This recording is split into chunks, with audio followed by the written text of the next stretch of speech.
Bonjour à tous, moi c'est Benoît et je vais vous présenter le POC que j'ai créé pour Bioforce, un créateur de scénarios pédagogiques. Euh, voilà, les formateurs de Bioforce sur certaines formations mettent en pratique en fait sur des genres de jeux de rôle et donc ont besoin de créer des scénarios pédagogiques avec des fiches de rôle, des fiches de situation. Et ma première idée était d'essayer de générer un petit peu tout ça par rapport à un référentiel de compétences et de pouvoir voilà, générer tous ces documents. Donc sur cette première version déjà, on a un produit qui peut générer des scénarios pédagogiques et on va rentrer directement dans le vif du sujet. Je préfère commencer un petit peu à l'envers ou à l'endroit, ça dépend. Je sais pas comment on voit les choses, mais en tout cas on va avec le produit fini, donc l'interface. Donc c'est un chat traditionnel. Donc vous voyez Bioforce, créateur de scénarios pédagogiques. Donc il se présente, Bioforce agent, et pour le bien de la vidéo, on va dire, pour pas que ça reste trop longtemps, je vais directement lui demander de me générer un scénario pédagogique afin qu'on ait pas le résultat de suite parce que à chaque fois il faut un échange quand même et je trouve que c'est intéressant justement euh, qu'il y ait cet échange là et que ce soit pas une interface un peu statique avec des sélectionner les référentiels de compétences, sélectionner le nombre de jours, sélectionner le niveau, tout ça et en fait ou les compétences qu'on veut pédagogiques qu'on veut développer parce que ça permet justement avec le formateur peut-être d'avoir ce côté ping-pong, ce côté un peu brainstorming et de peut-être avoir des idées qu'il n'aurait pas pu penser avant. Donc on a la réponse, d'accord. Sur un scénario pédagogique, on peut aussi lui demander, il va créer, savoir si c'est peut-être en Asie du Sud-Est, ou créer vraiment un vrai contexte, hein, en lui demandant développe-moi le contexte narratif, chose que je peux faire d'ailleurs. Développe-moi le contexte narratif. Et ensuite, je vais vous parler de la deuxième fonctionnalité. Il y en a deux sur ce POC-là, sur la première version. Euh, c'est en fait la possibilité, avec ce bouton sauvegarder, là, d'aller sauvegarder la dernière réponse de votre modèle pour pouvoir voilà, le stocker soit dans une base de données ou l'avoir vraiment en fichier. Donc c'est ce que je vais faire. Je vais appuyer. C'est très rapide. Parce qu'on est champ local, donc la réponse est très rapide, donc l'animation ne peut pas trop se faire.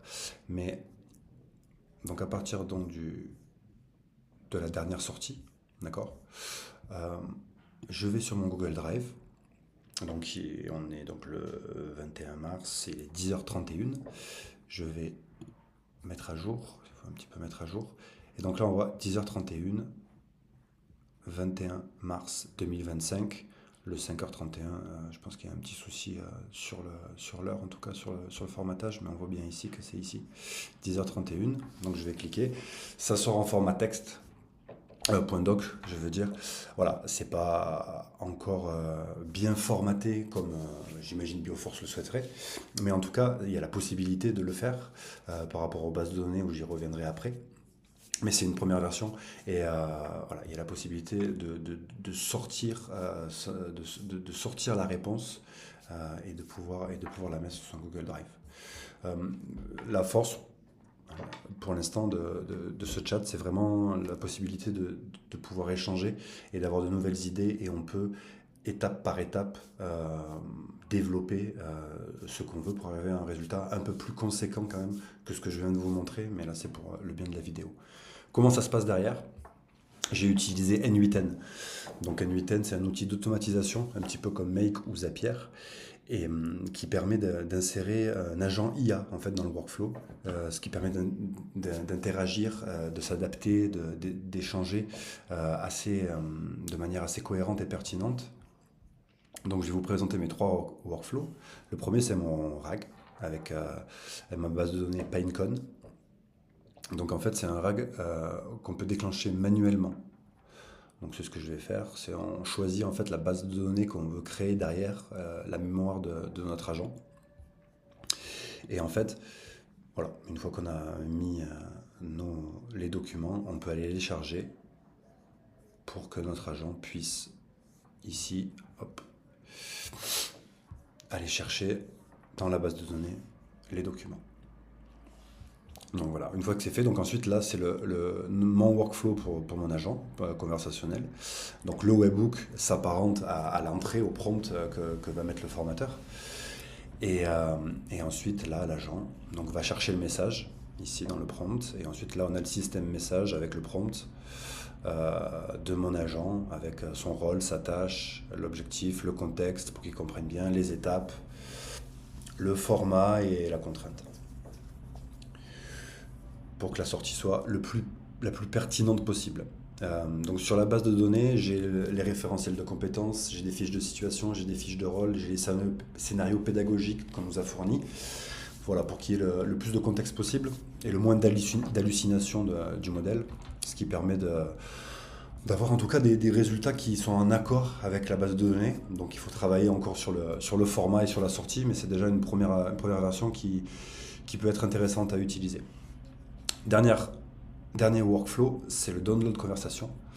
Donc avec tout simplement, une fois, je reviens sur ma page, une fois qu'on appuie sur ce bouton-là, bien sûr, ça va déclencher là le trigger, le download, qui va donc prendre le dernier message en JSON, format JSON, le convertir ici, convert to text, et simplement, donc ici j'ai établi un format et un cadre pour le nom du dossier et qui va le télécharger sur mon Google Drive.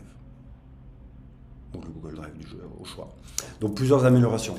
On peut avoir des améliorations bien sûr sur le prompt et sur la base de données pour en fait que tous les documents soient identiques, pour vraiment avoir une force, que ce soit une fiche de situation, fiche de rôle, fiche de scénario qui se ressemblent tous. Il y a encore un petit peu sur la base de données, peut-être que la base de données mériterait d'être retravaillée.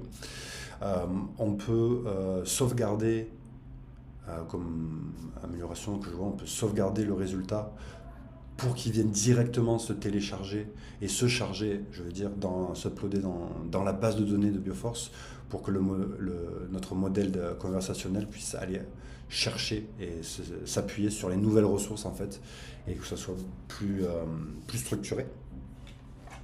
Donc ça aussi, ça peut être une force. Et une amélioration que je voulais faire et qui me tenait à cœur sur le début, c'est en fait on a la possibilité dans N8N, sous l'agent IA, de développer des sous-agents.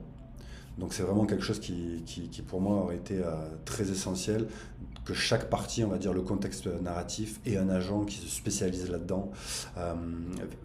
Pour les fiches de rôle et les fiches de situation, un agent respectif, et vraiment pour avoir beaucoup plus de cohérence et dans la structuration et dans les réponses.